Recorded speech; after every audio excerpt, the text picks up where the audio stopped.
48 வாக்குல இன்னும் அவர்கள் பிரியல.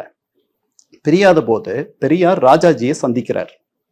எனக்கு நினைவு சரியா இருக்குமானால் 14 சந்திப்பு நடக்குது. 32 நிமிஷம் கூட வந்து அவரை பார்த்துக்கக்கூடிய மணியம்மையார் அந்த அம்மாவை அழைச்சிட்டு போய் ராஜாஜியை பார்க்கிறார்.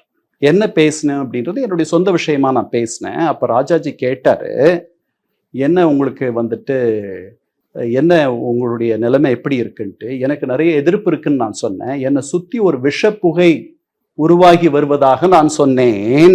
அவர் கேட்டார் ஏன் அப்படின்ட்டு.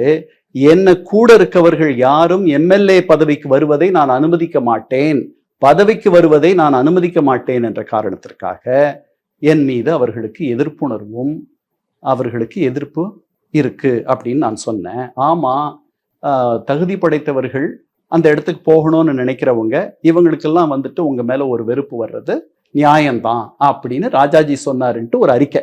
இது மே 15, 1948. இன்னும் பிரிவு நடக்கல.